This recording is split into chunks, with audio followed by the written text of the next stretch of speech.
All right. Good afternoon, everybody. A second good afternoon to everyone.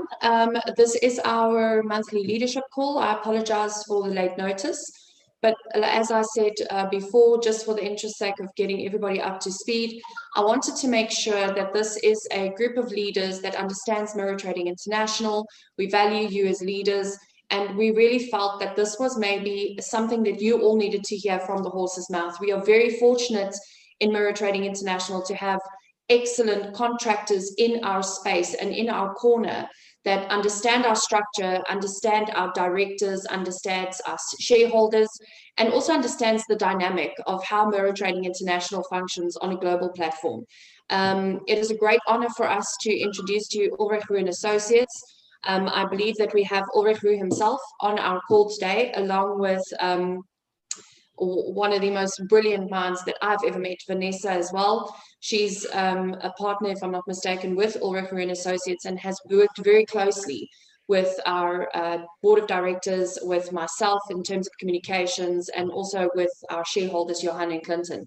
It is a great honor for us to have a firm of the stature of Ulrich and Associates even be interested in helping us to really get MTI to the next level. And I don't want to speak for them, but what we've experienced with Ulrich and Associates has been absolutely amazing. The level of professionalism, but having such a fine line to actually really care about our business.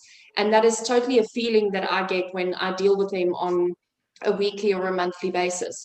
These guys are some of the greatest legal minds in the country, I believe. They understand Bitcoin, they understand our business, and that is something that is very rare, especially here in South Africa, where the waters are so muddled and so unclear.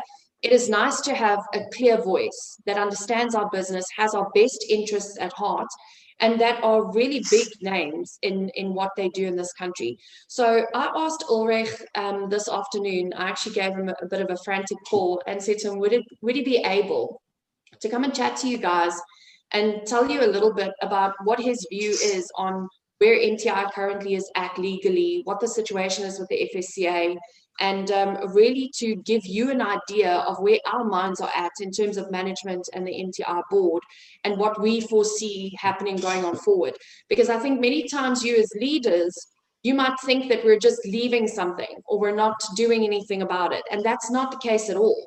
It is a carefully thought out process. We weigh up the pros and cons, the legal implications, how it will affect our business. And I can ask you how many times Ulrich has asked me, Sherry, how's this affecting your business? He's very much aware of the fact that you've got legal aspects, but he also understands that this company doesn't behave like a normal corporate. And it's really been fantastic to work with him. So welcome, Ulrich. Welcome, Vanessa. Thank you so much for joining us and giving us your time today. I sincerely appreciate it, and so do the rest of our leaders as well. Hi, good afternoon. Thank you very much, Sherry, and thank you for the kind words. It's just me on the call. Vanessa is busy with another matter in the High Court, but that's fine. You know, our relationship with you goes back quite some time, as you are aware, and I'm not sure if other leaders are aware, and we've always believed in the MTI strategy and in the way that you do business, and you know, we want to see not only the business, but especially all the members and all the leaders that are on this call do well. And I think that is the basis of all the negative attention that MTI is actually getting from the Fsca, is that they simply cannot fathom how a business can get such good returns for their members. And yes, I mean, we've pointed that out to them, that is why they are attempting to muzzle you, for lack of a better word, but we are fighting a good fight for you. I think, Cherie, maybe we should kick off with the questions that you posed to me, or do you want to ask the questions and we can give clarity on that? No, that's great. In fact, I think these are questions that have been on the lips of many of our leaders, and being in touch with our leadership, I get these all the time, and I'm very, very happy that you're willing to even go there. So thank you. What is your take on MTI's current position in the regulatory framework currently as it stands in South Africa? Well, as you pointed out previously, the waters are muddied in South Africa when it comes to trading in cryptocurrency and Bitcoin. The current regulatory position of cryptocurrency still remains questionable, not only amongst laymen, but also amongst the legislature, people who draft the legislation, as well as the lawmakers and the people who need to apply the laws. There's recently been talk about regularizing the cryptocurrency industry in South Africa. And this is obviously something which we have together with MTI and with the leaders of MTI, that we've indicated to the Fsca that we would welcome tremendously, and we are open to that. As you know, we've also advised you that once these regulations are brought into effect, if that is going to happen, that we should take the necessary steps to ensure that we comply with the rules and regulations, and to get MTI on the front foot, and hopefully get the Fsca off our backs. And so if I understand you correctly, where we stand right now is that there are no clear regulations for companies that function like MTI does. None whatsoever. So the regulatory body in South Africa, which regulates financial institutions and institutions who invest funds and money on behalf of clients, is the Fsca. And the Fsca is a very conservative and strict regulatory body. They insist on being informed at all times about all of the personal information of people who invest with companies, as well as having inside knowledge of all investments and all returns. And obviously that is something that we are saying in the cryptocurrency world is not possible. And that is why we have sat with them, and Cherie and Johan and some of the other members have been present, where we've sat with them and we've tried to explain to them how they can go about to try and get a grasp on cryptocurrency. We are not advocating that they become a policeman and a watchdog, but so that they understand the industry better, and then they would welcome, the returns that, for instance, MTI is getting for their clients. So we still offer all of our assistance to them, and it's still an open door policy from us as well as MTI to sit around the table and to try and for the Fsca to get a grasp on cryptocurrency and trading in cryptocurrency. But as of today and at this point in time, unfortunately, it seems as if they have no clue, to be honest, and they have no clue how to regularize it as well. So it is still very much in development, and we'll have to wait and see if they do come up with proper regulations in order to regulate the industry. Obviously, you've touched now on this issue of the Fsca, and what do you think? What do you think has been the intention? And I mean, I know that this is your personal opinion. I happen to share these sentiments with you. What do you think has the actions that they've taken against MTI? What has been the driving force, besides obviously frustration that they can't regulate us? What do you see being the driving force behind what they've done? Press releases, the search and seizure warrants? Yes, well, from the outset, I must say that the actions taken by the Fsca have been unfortunate, to say the least. We have been, together with you, communicating with them and providing them with all of the information that they've wanted over since the beginning of the year. And we have met with them, and we have sent them extensive correspondence, and yet they sought fit to approach the court behind our backs and on an ex parte basis and get a warrant to try and obtain information, that they are, for all intents and purposes, already in possession of. So to sum it up, I think that the reason for these actions is simply that they cannot fathom how people can get such a good return on their investments, because, as I've said before, it is a conservative regulatory body. They are not open to new ideas. They are not open to people getting good returns. And for them, unfortunately, it's a question of, if it seems too good to be true, then it is too good to be true. And that is, as I've said earlier, my firm belief is that the only reason for that is that they don't understand the industry and they don't understand the MTI platform. So in short, I think, unfortunately, Cherie, that is exactly the answer, because of their lack of knowledge of cryptocurrency and their simple disbelief of the good returns that MTI is getting for their members, they have taken these steps, believing that there's going to be some, pot of gold at the end of the rainbow that they're going to get their hands on. And unfortunately for them, all of the information that they took possession of by using that search warrant has already been in their possession. So, one would have to wait and see what they do with it. But yeah, I think that is the main driving force behind their actions.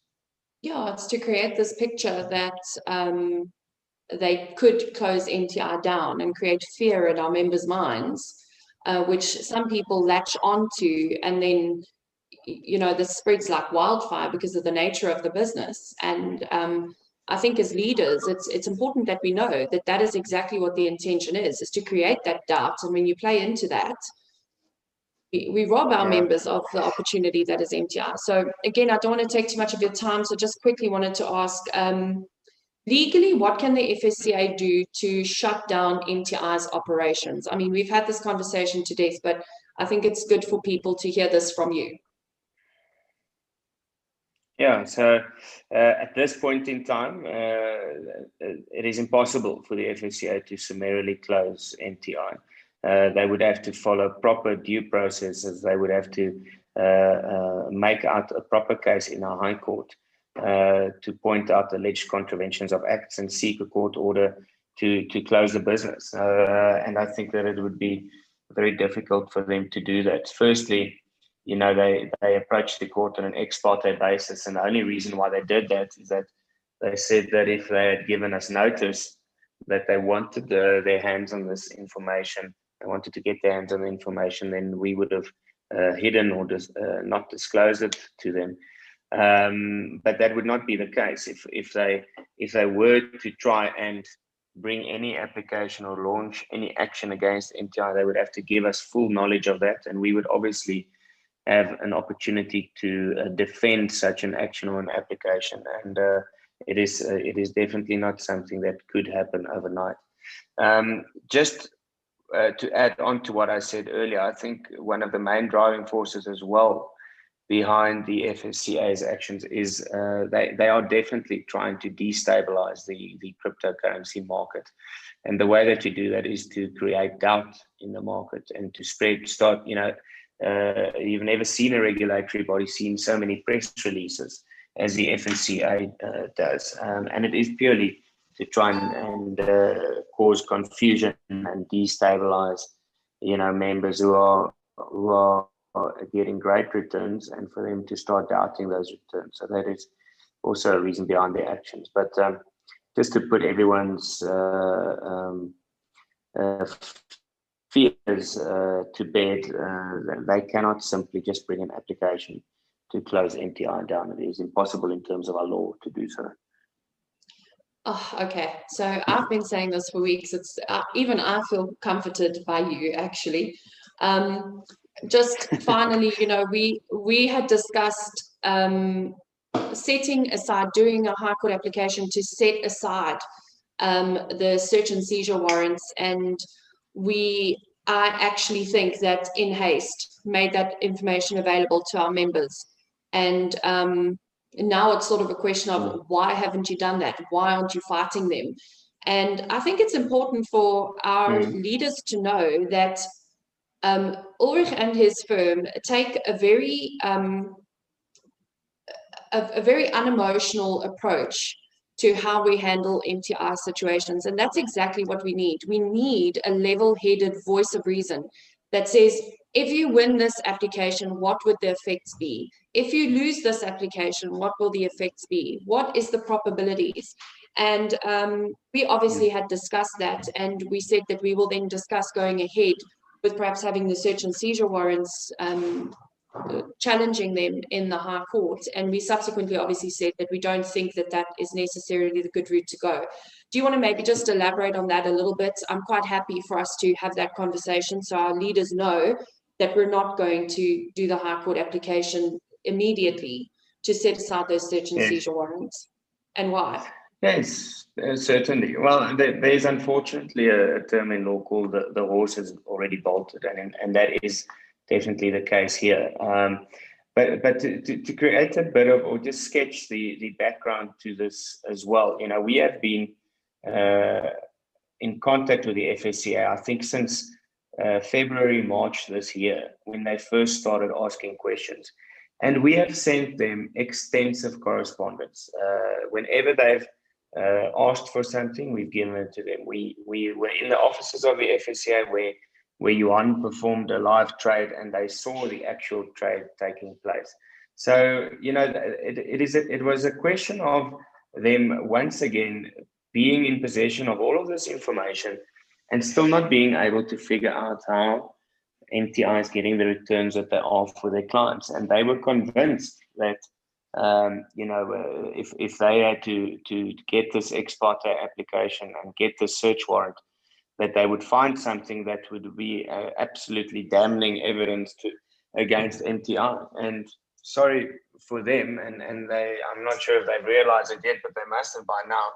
All the information that they have now taken from the laptops and the cell phones and the tablets and whatever they took possession of during the search and seizure execution has already been in their possession and has been sent to them on previous occasions and has been communicated to them and showed to them on numerous occasions throughout our interactions with the FSCA. So, for us to now go to a court and say, well, this is illegal and this and that, and they've infringed upon our rights to privacy and they've infringed upon all of these other rights and all that, a court's just going to say, well, they've now got the information.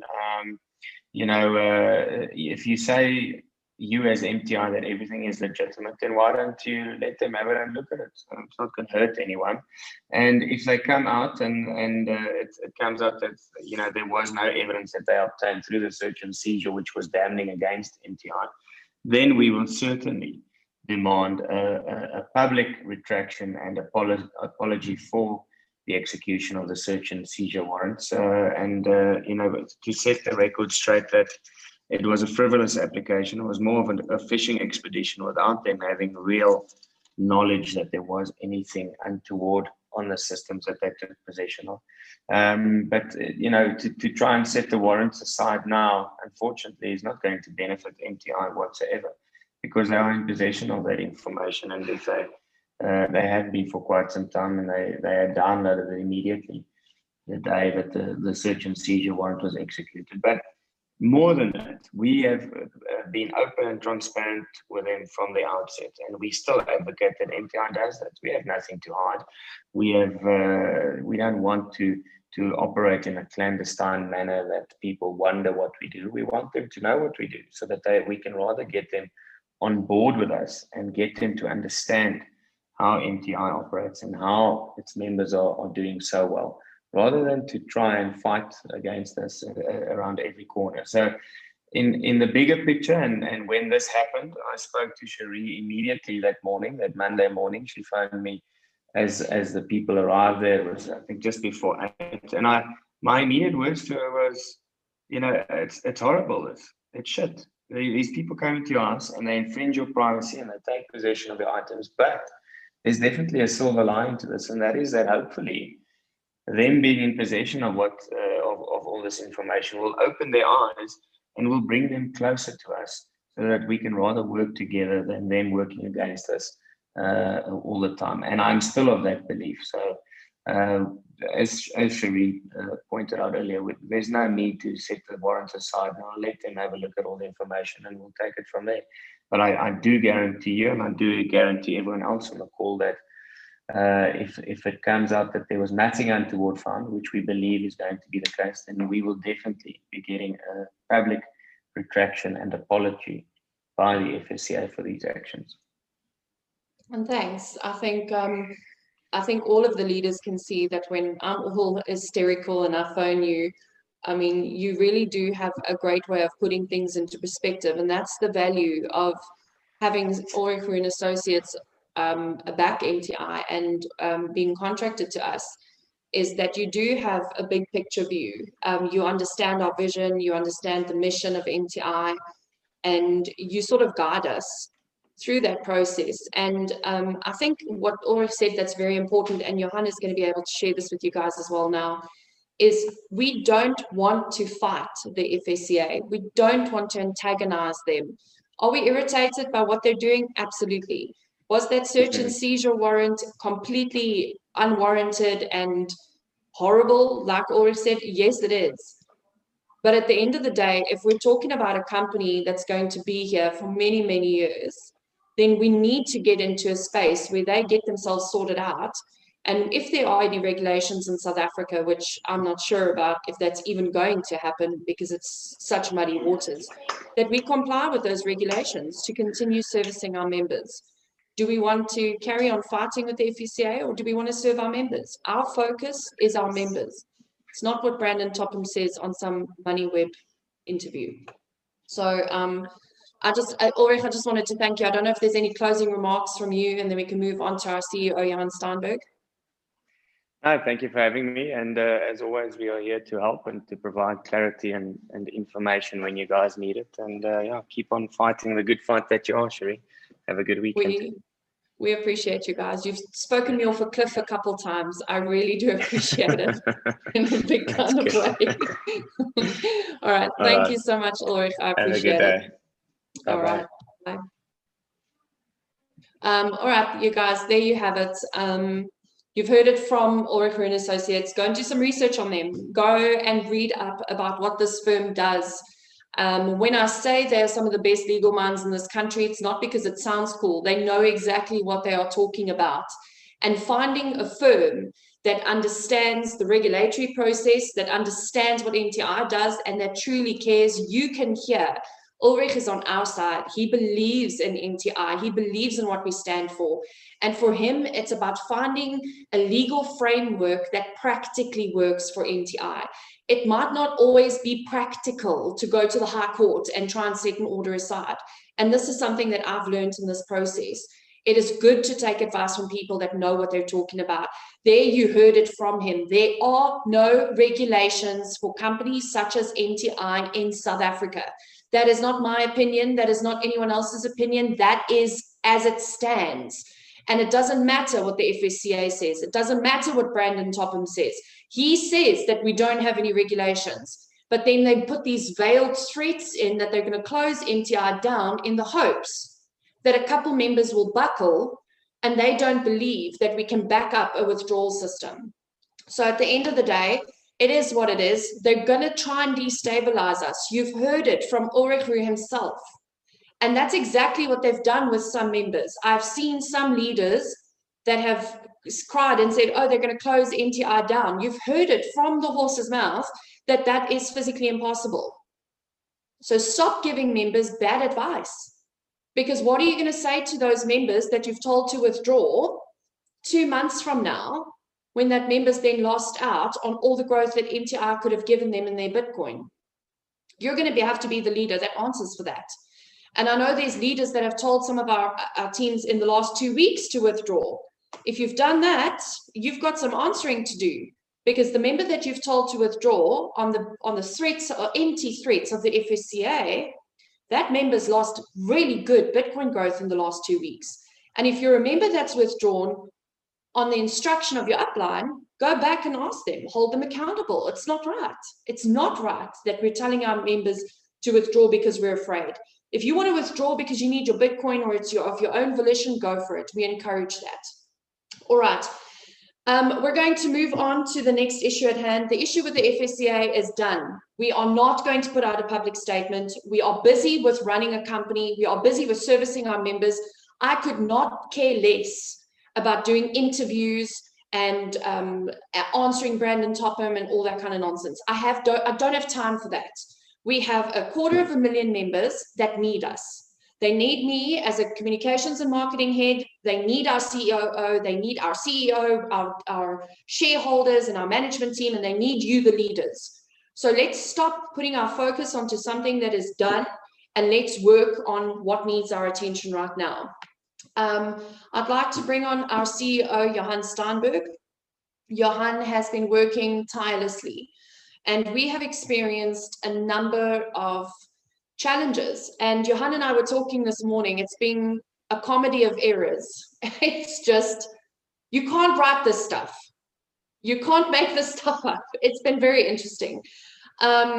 We did tell you guys about what the situation was with our broker. As Ulrich said to you today, we had a search and seizure warrant that was executed on Clinton and my home, on Johan's personal home, and also on the offices in Stellenbosch. The intention of that we've dealt with. The effect of that is that we've had to move our operations onto new electronic devices. And essentially that kicked off a security protocol where our limit on what we can draw from our brokerage account was severely decreased. In fact, Johan can chat about that in a second, because I know this is something that stressed him out in a big kind of way. And that is the security protocol that we have, so that if our account is ever compromised, nobody can just get into our broker account and withdraw all our Bitcoin. It's a security measure, and it's a good one. And security is always at the forefront of what we do as Mirror Trading International. So although it was great for security, it wasn't really good for our operations. And we've had to learn from that situation to try and make sure that that doesn't happen again in future. And we've put structures in place to make sure that doesn't happen. But Johan, do you maybe just want to elaborate a little bit on what is the average withdrawal that we have with MTI generally? And then what was our withdrawals like after the FSCA's raid? And what was our limit daily, so that people can understand the predicament that you were sitting in? And not to say, I mean, our Bitcoin is all there, our balances are verified. It's just that you couldn't get to it because of a security protocol, right? That's right. Yeah, thank you, Cherie. Well, first of all, thanks for putting this call together. I think it's quite important, you know, to shed some light on the issues we've been having over the last 3 weeks, nearly 4 weeks. It's been a horrific time, to say the least. Firstly, you know, sort of being violated with these guys getting into our homes and you know, doing what they did. It's, you know, if you haven't been through something like that, it's actually well, for me, a couple of days later, it's a traumatic experience. It's not something that any one of us enjoyed, but we learned a lot through the process. So what happened, and you touched on it quite a bit, Cherie, is that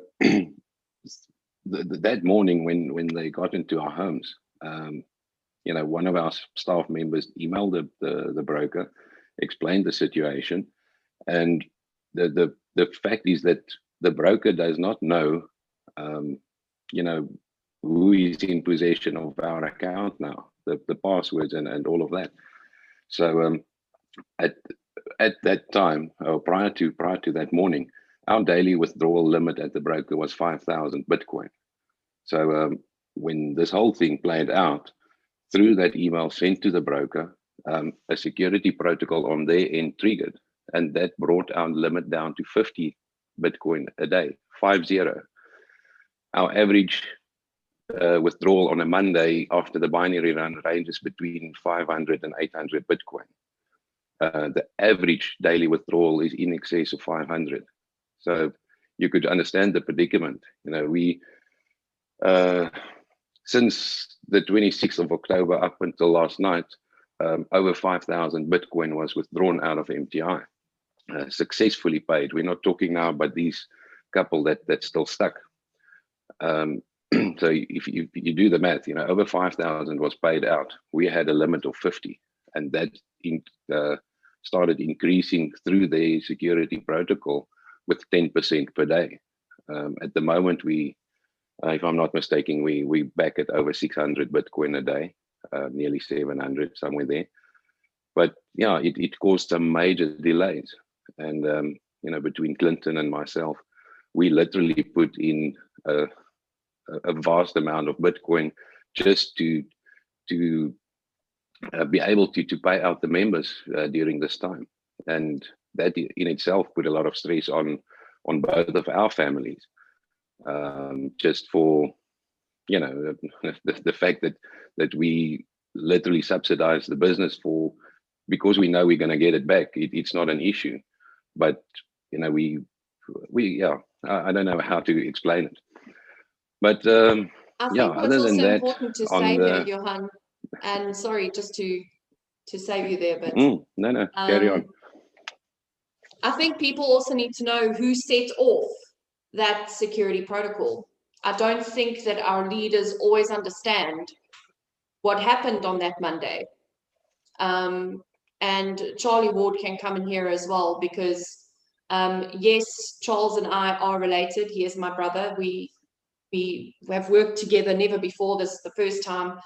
But Charlie will tell you that that Monday morning, they swept in on the office, Johan's house, my home, and he could not get hold of any of the major role players in MTI corporate.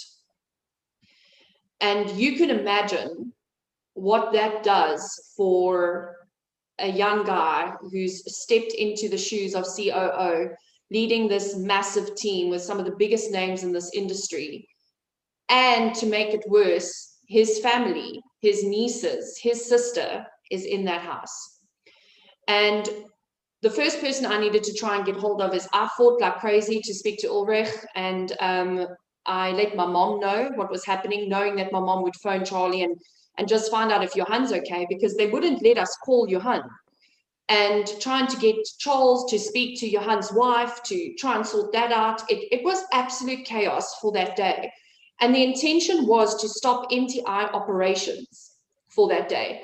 And I knew that they would be taking Johan's devices.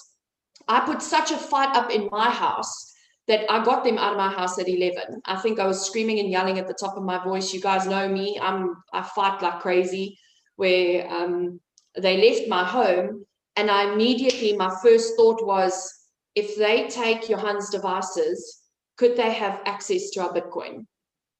And I'm the one who triggered the process for the security on our broker account, which essentially means that I am actually responsible for the situation that we're sitting in.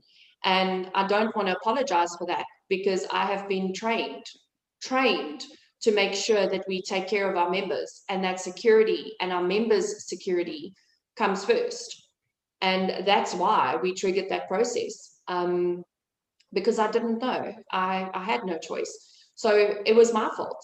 I'm the one that made that decision for the broker to be contacted and not allow anyone access to that account until they heard from Johan. And so I do feel responsible, but I also think that what Johan is saying is absolutely true. Between him and Clinton, they have personally funded the withdrawals. Like I said, they are able to get it back out of our broker account as they've increased our limit, like Johan said. So that hasn't been an issue. And I want you guys to know that that is how dedicated Johan and Clinton are to this team. You don't always hear them talking. You don't always see them doing the bright and flashy things, and they're not doing interviews with MoneyWeb, but they're taking care of you and your teams, because at the end of the day, that's what's important to them. Now, I want to just, you can see that this is a very difficult situation for us, because as if that wasn't enough, we started picking up, while we were getting ourselves back on track and setting up new devices, and we've got new cell phones, new chat groups, we've got everything cleaned up. And in the back of your mind, you still have this feeling that everybody is watching you, and it's a terrifying situation to be in. We start picking up irregularities from our leaders. Many of you would message us and say, hey, my downline's done a deposit and we can't, it's not showing in the back office. And we as management, we never take queries lightly, ever. And when members send them to us, you can quickly see a pattern developing. And over the last 4 weeks, every single possible attack that could be launched on MTI, and I think Johan will agree with me here, has been launched. This is the worst Absolutely. that we could have gone through. And every time that we think we're just out of it because we're working hard and pushing as best we can, something else comes. And I want to, just before I let Johan explain what we're sitting with at the moment, and I just want everyone to relax. It's not a big issue. We're perfectly fine.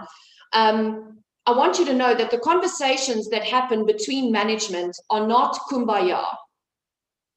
It's not anything by that measure. We hold each other to the highest of standards, the highest of standards. Johan had to attend an event as a CEO last night that some of you were present at.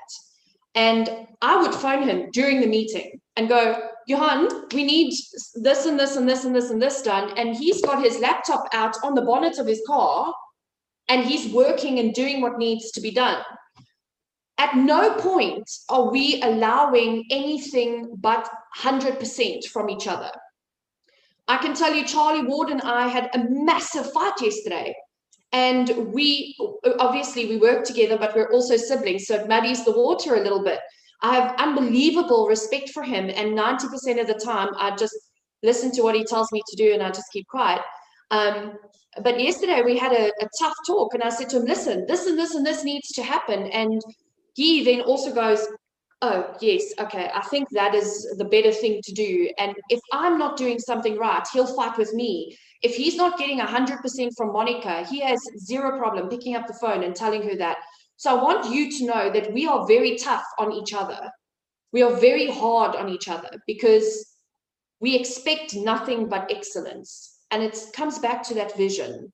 We have an expectation and we hold ourselves to that level of what we want to try and achieve. So I called this call today because we're sitting with a situation on our hands that only came up in sort of the last 12 hours or so. And I didn't know how we were going to address this with you as leaders. And I decided that it would be best that Johan, myself, Charles, Clinton, and Monica address it with you together. Because we all take responsibility for the situation that we're in together.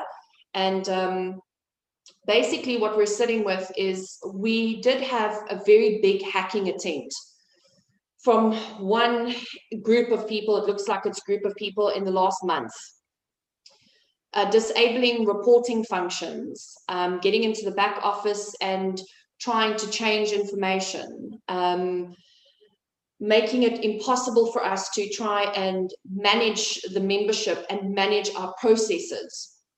They can't get into our Bitcoin, so Bitcoin's 100% safe, but they did get into our reporting functions. And that's why deposits weren't allocated, deleting a whole bunch of lists of deposits that were sent to MTI. You can imagine how that could send us into a tailspin. So we sorted that out. Then there was the issue of withdrawals that were delayed because of the broker security protocol. But now what we've got is some of our reporting functions for withdrawals have been limited, have been deleted. So essentially, when Johan pulls a report, him and his technical and programming team pull a report to do a withdrawal, not all of the withdrawals are on that report. So on our side, it shows all our members are paid perfectly fine. Okay, guys, we could actually maybe even have dinner with our family tonight. And then at 7 o'clock, I get a message and it's Marina's Bell sending me 10 withdrawals that haven't been done since Sunday. And then the immediate response is, I phone Johan and I go, what? How? And he's going, Sherry, that's not possible. We've done all the withdrawals. And I'm saying, no, quite clearly we haven't. And I'm fighting with Johan and I'm fighting with Clinton because you guys are giving me the information and you're giving it to Monica, and Monica and I are seeing, but wait, something's not right here. We send it to Johan and I'll let him carry on from here after he's had some of his monster. On what he has found on, appetizer. Okay, that's good. On what he has found, the issue to be with why we have so many withdrawals pending from Sunday. Yeah, thanks, Sherry. So, yeah, I'm not at home at the moment. I'm in lovely Stellenbosch, attended a couple of functions over the last week. But nonetheless, it was a very stressful time. You know, we, you know, as a management team, you know, I give out the report, right? Everybody, we through this mess, everybody got paid, all the withdrawals are done for the day. And then, as Sherry says, you know, 2 or 3 or 10 hours later, there's a whole list of usernames coming through which didn't get a payment for the day.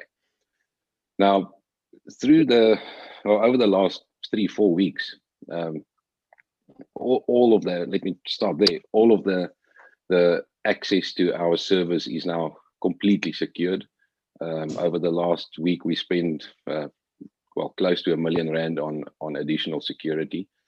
So everything's in place. We haven't had any issues or breaches for well over a week now. But prior to that, the previous 2 weeks, it was a constant battle. You guys might have noticed that, you know, on random times during the day, the website goes into maintenance mode because literally something happened. Nothing major, but you know, it disrupts. And what I could, the conclusion I drew out of this is that this whole hacking attempt, and there was parts or times where they actually did get into our system for a very brief moment, and then we managed to lock that loophole up, and so to speak. Well, basically over the last 2 weeks, what happened was so people got in, and what they did was the intention was never to steal anything. It was to cause confusion and disruption. So what they've done, what we only picked up now, well, a day or two ago, is that 2 weeks ago, certain links, relations in our database were compromised. So the member on your end, you do a withdrawal, you see it's pending, but that instruction, that withdrawal does not show on our side, on the admin side. We've paid this morning 2,500 members, but that most probably is not everything that is due. I'm not sure if it's 100 or 1,000 withdrawals that's not appearing on our list. So yesterday I gave the instruction to the Indian developer team that I work closely with. They're part of the back office development. Excuse me, and they started looking into the problem, and that's where we found this issue where the reporting stuff is not coming through. So they are in the process of fixing it, literally comparing the database against backups that we have, and in a way, you know, they knowledgeable guys, they know how to fix it, but unfortunately it takes a bit of time. So yeah, all I can say, guys, is we're on top of it. Myself and the rest of the team, Cherie, Clinton, Monica, Charles, Romano, Yanni, you know, everybody involved in our teams have literally for the last 3 weeks, I don't think we slept. If we slept 2 or 3 hours a night, that was a very good night's sleep. You know, it's been hectic. But from my side, I just want to say, well, firstly, thank you to the team for your dedication. And then I ask the leaders as well. We are going through tough times. Bear with us, everybody will be paid. It might be a day or 2 days later. We're trying to fix that as quickly as humanly possible. But if there is a delay, Cherie will take you through the process. Just report it, and we can fix that individual account very quickly. But getting through the whole database is a bit of a nightmare. To give you an idea, our database as it stands now, keeping the member profiles, the withdrawal history, deposit history, the whole structure of the binary and all of that, at the moment is 85 million records. So you can just imagine, even programmatically working through that, comparing it to backups and things to sort out this issue, it is a bit of a timely process. So yeah, basically, just trust us, we will get through this, but unfortunately it might take a bit of time. Johan, I want to just say that I think in this time, you know, one of the things that that's been out in the media is that we are not equipped to run a company like Mirror Trading International. And we've discussed this numerous times, and it's one of the allegations that were thrown out by the Fsca as well. And we had this discussion at board level and at management level too. where we were saying, you know, we need to take a good look at ourselves and say, can we do this? Because we understand the weight and the responsibility on our shoulders. At the end of the day, it's about servicing our members, and we can never forget that. It's not about Johan, it's not about me, it's not about Monica, it's not about Charlie or Clinton or Vince or Romano. It's not about any of those people. It's about our members. And what we're doing it as a company, and as what I'm hearing Johan say, is that we are not going to let our team down, but it's going to take some time. We have been playing catch up, and we have been working ourselves to death. And please don't believe things you see on social media. We keep up appearances. We do what needs to be done to look good. I mean, I haven't brushed my hair today, but at the end of the day, this is taking every single moment of our day. And I find it upsetting when members go on a wild goose chase, when you listen to what some of our leaders, some of our ex-leaders are saying. I mean, we were talking about it this morning. There are 1 or 2 people that used to be on fire for Mirror Trading International, and now they're recruiting people into their new network, and they are using this whole Fsca drama to create instability, and they've moved their allegiances from Mirror Trading International to other companies in the industry. And that is your right. It is your right to move to a different company. And I'll tell you what Johan said to me this afternoon, and I agree with him wholeheartedly. Today is a chance for you as a leader to decide where you stand. And if it means that you're going to help us, we are not going anywhere. I think you can see Johan is not going anywhere. I'm not going anywhere. So sorry for everybody that doesn't like me. Life's tough. Clinton is certainly not going anywhere. And nor is Charlie, nor is Monica. But if you want to go as a leader because it's just too much for you, then please feel free to do that. We always say, oh, it's so arrogant when you tell people, please withdraw. And you can see Johan's face. We have zero problem, zero, if every single leader withdraws from MTI. Yes, our feelings will be hurt, and we've made great friends, and we've made great friendships. But this is not about forcing people to stay with the company. It's not always going to be easy. And we do apologize for the situation we're in. You can see that it's not our fault. Is it convenient that this all happened after the search and seizure with the Fsca? Absolutely it is. But we will not give up. If you want to give up, please feel free to do that. But there will from now on be no complaining, because we are doing everything we can.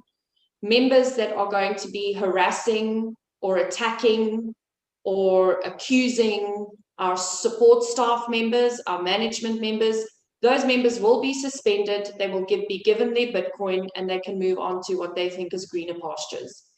We want a membership that sees MTI's heart, that sees our intention, and that is willing to work with us, because at the end of the day, the service doesn't cost our members anything, but decency doesn't cost anything either. We are going through 1 or 2 challenges. We're working through them. We're giving it our best. And at this point, I'd like to just bring on Charlie Ward. I don't want to take too much more of your time. Charlie is our COO. Charlie comes from a corporate background. And this is where him and I butt heads quite often, because Charlie likes things to go the right way. For him, it's a very black or white personality thing, you know. There is a procedure to follow, and that procedure needs to be followed. And we need people like that in this organization that thinks of everything. But Charlie has done exceptionally well with guiding us through what, I hate the word crisis, but he's guided us through the hurdles that we've had in the last couple of weeks, and he's been the voice of calm. And I just want him to give you a little bit of an update on, with the current withdrawal situation that we're sitting with, where we're at. We have no idea how many withdrawals have been affected. So in the interim, while our developer team is sorting out the problem, we want to create a structure whereby we can start escalating things manually until our team has found the solution that will then create a solution for those people that have been affected. So Charlie, do you want to maybe just reiterate a little bit about what you have put in place with support? And then we can maybe get that process underway while Johan is working with our development team to solve the greater issue. Thanks, and Sherry. Welcome, now that we're talking to each other again. Thanks, Sherry, and just want to thank everyone for making the time to be here this afternoon. I think this call was long overdue. I'd just like to reiterate that hearing it from Ulrich, even though I've heard everything that he said numerous times, but hearing it from him, it just reiterates that MTI is on the right path. We're associating with the right people. So I think, I hope everyone took from that brief discussion with Ulrich, and it got to address some insecurities that we all might have to some extent. But hearing from someone that's not emotionally involved in the situation always just puts things in perspective for me.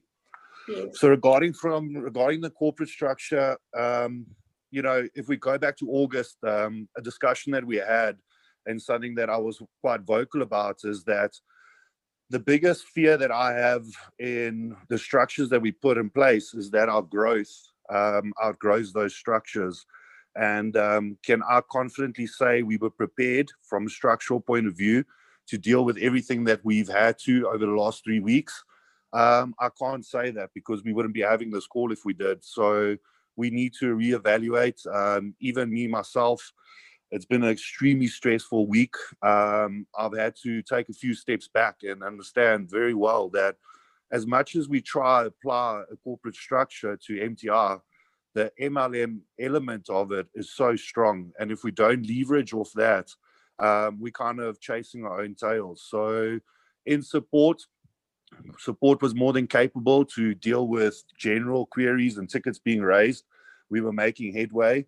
But with the amalgamation of the challenges that we were dealing with, support definitely got overwhelmed. And we tried to do a catch up on it. We looked at different avenues to try to pursue getting more immediate and efficient on support side. And we weren't effective in that regard. So this week, with the help of the leaders, we've managed to increase our capacity from support from having roughly 18 support members to over 47. Those members are currently focusing on the most immediate queries that we're having, which was currently 2 FAs and email changes. And we're also looking at implementing a live system. The reason for that is we also need to acknowledge that instant gratification of being able to speak to someone when you have a query that serves a purpose. Whereas we find that doing it just through email correspondence, there's a delay from the member, etc., and it's just not effective enough. So we are busy putting that and we are testing that, and we will only roll that out when we're 100% confident. But in the meantime, I can assure everyone that the guys in support are working around the clock.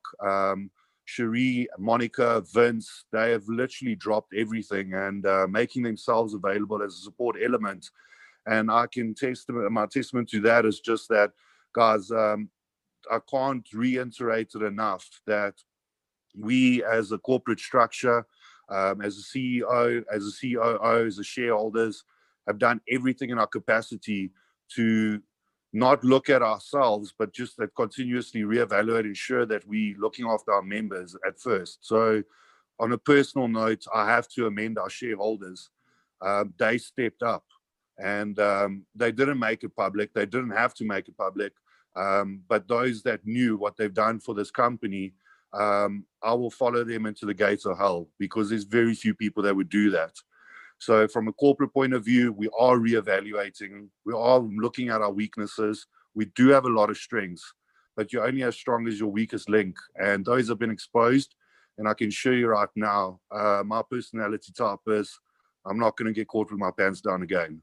So we're doing everything to ensure that when we deal with these challenges again, because they will happen, that we're equipped enough to deal with them immediately and effectively. That also gives me a lot of courage, and obviously gives me a lot of faith. So with the current situation that we're in, what Charlie has arranged with our head of support is that if you have any withdrawal that is currently pending, okay, and we're going to need you guys to help us with this. If you have team members that have withdrawals that are pending, please do not escalate them to me or Monica or to Vince or through a leadership structure. We have increased our support capacity, and we have a dedicated team that will deal with these withdrawals. So they need to send an email to support@mymticlub.com. In the subject line, just put in their withdrawal or pending withdrawal. That's perfectly fine. And those tickets will be handled first to make sure that we sort out this withdrawal issue. We still have the dedicated team on 2FAs and email changes, so that's perfectly fine. But what we would like to do is try and get as many of those withdrawals paid in the next 3 days as we possibly can. So these are pending withdrawals only, you guys, withdrawals that are late, if that's okay with everyone. Any withdrawal over 48 hours, send those to us so that we can try and get those paid. I spoke to Johan this afternoon and I said to him, is there any way that we can try and process withdrawals over the weekend? Now, we don't normally do that, but he's going to try and make a plan to get that done with our brokers so that they can release some Bitcoin to us over the weekend to do withdrawals. And our game plan is then to have 2 solutions for this problem. The problem is there are people waiting for withdrawals that are overdue, and we've got 2 solutions. The first one is our programming team is working on it. That, however, might take some time. So in the interim, we have put in a physical process where people can put in their escalations, and it seems to be a problem from Sunday onwards, you guys, just so everybody knows. It seems that the withdrawals are from Sunday onwards that are have been left out. So you can send an email to support@mymticlub.com. And basically all we need, if I'm not mistaken, and Johan and Charlie can just confirm this for me, is we need the username. That's all we need. Because the transaction's there, it's just not pulling through to our records. So Johan, Charlie, is that correct? Support only needs the username? Oh, Yanni. I see Yanni's on the call. The username or user ID. Okay, fantastic. All right, there you have it, Yanni. He's actually helping us with that process as well. Been an absolute champion in the support office. Thank you so much, working closely with our head of support, Romano. So you can just put in the username. You as a leader, even if you want to send an email, please don't send duplicates. That is something that slows us down tremendously. So if you can just get the member to do the email, or you collate all of the emails together and send all the usernames and IDs of withdrawals that are pending through. We've got a dedicated team that is populating a structure for Johan to do those payments in batches. He's going to make himself available for the next 3 days, every hour on the hour, to take the fresh new withdrawals that we've received from team leaders and members via the support structure and to make those payments. But it's really just not functional when we escalate it through myself and Monica, because that incapacitates the 2 of us. And then what needs to be done on the corporate structure side and communication side then lags behind. Let's let support do what they're good at. We've increased the capacity. Monica and I have other pressing issues that need to get to. I need to give you guys your newsletter. So if we can use the escalation process through the email, support@mymticlub.com, they will escalate those to Johan every hour on the hour. And those, we're anticipating that we can get that done over the weekend. Charles, I see you've unmuted yourself. Was there something else you wanted to add? Yeah, Sherry, I just want to reiterate that we have drawn up a macro. So as support is working through the tickets, to give you guys an idea, we've got 1,200 tickets to work through. And it's an alarming amount of tickets to go through, but we're finding that there's a lot of duplication on the tickets, and it's extremely time consuming. So we've drawn up a macro that once your ticket has been escalated and the macro has been applied, please just have confidence that it's been addressed and it will be paid. But continuously sending tickets through, we've had to put a support member on just to sift through all the duplications, where some members are sending 7 to 8 emails. So from a support point of view, we don't have a fair gauge of where we at, what progress we're making, just due to the duplication. So if they can just reiterate that, you will be sent a macro. When you've received that macro, it means that that support member is confident enough, it's been added to the list, and your payment will follow. All right. So, okay, you guys, thank you very much for that, Charles. That was it. And I didn't know how we were going to have this discussion with you as leaders. I didn't know how I was going to come and sit in front of you again today and say, we thought this problem was solved. It's not solved. And I think just in closing, you know, from Johan, and I want Clinton to do this as well. I want to apologize. I want to apologize that things have not run the way they should.